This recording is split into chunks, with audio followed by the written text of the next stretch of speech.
హరి ఓం సాయిరాం. హరి ఓం సాయిరాం. మనిషిలోని వాసనలు, సంస్కారాలు చాలా విచిత్రమైనవి. భగవంతుని సన్నిధానాన్ని కూడా మరపించి సాధకుని తమ బుట్టలో పడేసే వాటి ప్రభావం చూస్తే ఔరా అని ముక్కున వేలేసుకొనక తప్పదు. సాయి పదంలో తిరోగమన కారకాలైన వాసన, సంస్కారాలను సాధకుని హృదయం నుండి పారద్రోలడానికి ఘటన సమర్థుడైన శ్రీ సాయినాథుడు కల్పించే సంఘటనలు, ఎన్నుకునే మార్గాలు అత్యద్భుతం. అటువంటి ఓ హాస్య మధుర గుళికే ఈ క్రింది సంఘటన. బాబా దేహదారిగా ఉన్న రోజులలో బాగా డబ్బు సరిగా ఉన్న ఒక వ్యక్తి టాంగాలో షిరిడీకి వచ్చాడు. ద్వారకామయిలో శ్రీ సాయినాథుని దర్శనం చేసుకుని సగుణరావు నడిపే భోజనశాలలో భోజనం చేయడానికి వచ్చాడు.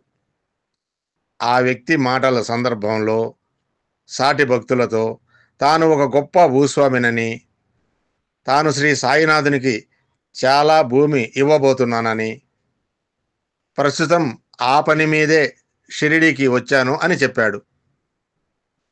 అంతే, ఆ వార్త ఒక్కసారిగా షిరిడీలో గుప్పుమంది. ఆ వార్త వినిన వెంటనే శ్యామ మాధవ దేశపాండే బాబా వద్దకు వెళ్ళి, దేవా, ఒక వ్యక్తి మీకు చాలా భూమి రాసివ్వబోతున్నాడు. ఆ భూమిని నా పేరుతో వ్రాయించేసుకోమంటారా అని అడిగాడు. దానికి శ్రీ సాయి, అలాగే, ఆ భూమిని నీ పేరుతో వ్రాయించుకో అని చెప్పారు.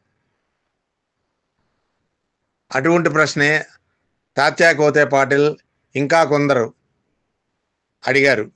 అడిగిన ప్రతి ఒక్కరికి శ్రీ సాయి నీ పేరుతో వ్రాయించేసుకో అని ఒకే రకమైన సమాధానం అందరికీ చెప్పారు.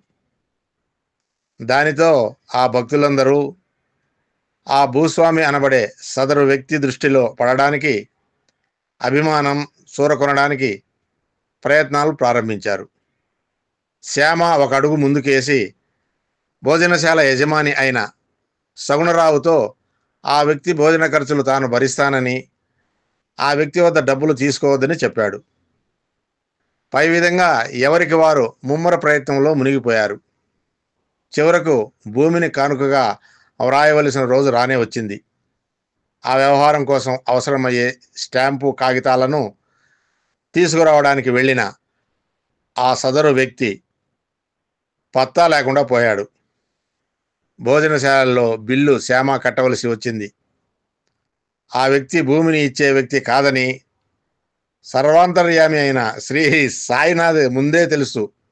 కనుకనే నీ పేరుతో వ్రాయించుకోమని అడిగిన ప్రతి ఒక్కరికి చెప్పారు. అందరికీ అన్నీ ప్రసాదించే దేవదేవుని ప్రక్కన పెట్టుకుని వ్యక్తుల ప్రాపకం కోసం ప్రాకులాడటం ఎంత అవివేకమో భక్తులకు తెలియవచ్చింది. ఆ విధంగా మనసు మూలాలలో దాక్కుని ఉన్న వాసనలో సమయానుకూలంగా బయటకు తెచ్చి భక్తులకు వివేక వైరాగ్యాలు బోధించే శ్రీ సాయినాథుని శైలి సాటిలేనిది. హరి ఓం సాయిరాం. హరి ఓం సాయిరాం.